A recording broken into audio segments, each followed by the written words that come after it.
This is Cynthia Sue Larson with RealityShifters.com, talking with you today about some of the earliest examples of the Mandela effect.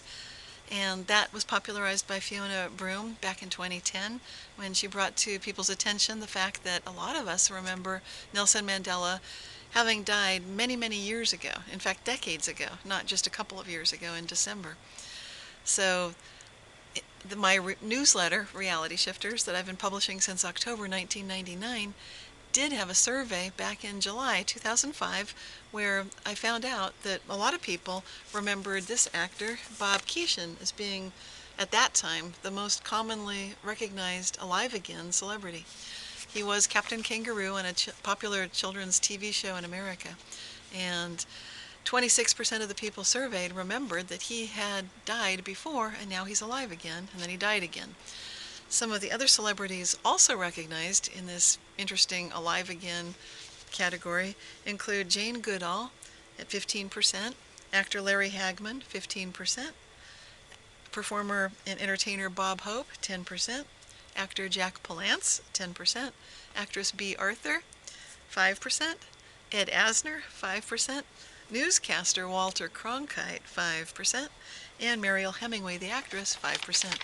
So you might wonder, like I recently was wondering, what was Nelson Mandela doing in 2005? It's 5 years before Fiona Broome and myself and others mentioned publicly that this is kind of unusual.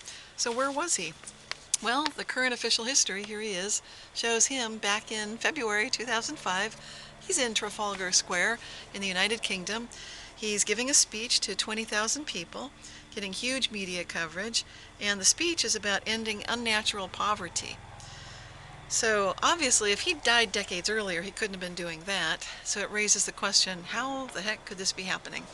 How could we be remembering that he's gone, or not aware that he's alive again, perhaps more accurately, when this is happening? Well, it's possible that I just didn't notice that he was giving this talk since I was in America, might not have been paying attention to the news. That's possible. So sometimes, some people remember things one way, some another. And it's not just deceased celebrities. In the case of this dinosaur here, this is the Bolton Dinosaur from the museum in the United Kingdom. It went missing. Some of the people that worked in the museum, such as conservative group council member Alan Rushton, remembered that back in the 1960s there had been a dinosaur in the museum. And also Anne Wright remembered the same thing. She said that she remembered a huge dinosaur standing in the entrance of the natural history section. One day she went in and it was no longer there. So when she asked the staff about it, nobody could remember anything about it, but she remembered that she'd seen it. Actually, when the newspaper that reported this in the Bolton News checked to do fact-checking for the story, 50% of the people they talked to remembered, yes, there had been a dinosaur in the museum back in the 60s. The other 50% did not remember that at all. So what is going on? How is this happening? And I've been documenting these kinds of alternate histories, what I call reality shifts, quantum jumps, since 1999. I've written books about it also, articles, and I've got that free newsletter. It seems to me that the most logical explanation sounds a bit strange, but bear with me.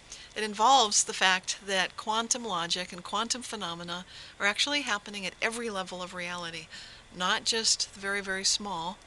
And we can't just sweep it under the rug like so much dust, but instead, sometimes we're going to actually notice some of the phenomena that we associate with the quantum realm, such as teleportation, entanglement, and coherence, and also superposition of states. In other words, in the quantum realm, that would be spin down and spin up simultaneously, so quantum computers can work. And the reason I'm tracking this currently right now is to find out what's going on with some of the scientists in each of their niche areas. So I have them on my radio show, such as John Joe McFadden was recently talking on my show, Living the Quantum Dream, about his book, Life on the Edge. You can hear that free podcast through Dream Vision 7 radio network. You can also read the book, which I highly recommend. It's co-authored by physicist Jim L. Khalili, features a story on the cover here about the European robin, about photosynthesis, and about what's going on inside our bodies that it shows for sure that it looks like we definitely are experiencing quantum phenomena in a warm, wet, noisy environment such as ourselves. Going into our psychology, there's a book here by Jerome Busemeyer and Peter Bruza. I spoke with Jerome Busemeyer on my show, Living the Quantum Dream, about his book, Quantum Models of Cognition and Decision, and the way that we make decisions and the way that we process information and remember things in a very quantum fashion. So if we take a survey, for example, and questions are asked in a different order, we'll answer differently, even if the questions are identical, because we have different associations as we go through that sequence of questioning. So until next time, I'd love you to keep asking my favorite question, how good can it get? And let me know if you've had some anomalous histories and experiences. Love to hear from you. Take care. This is Cynthia Sue Larson with RealityShifters.com.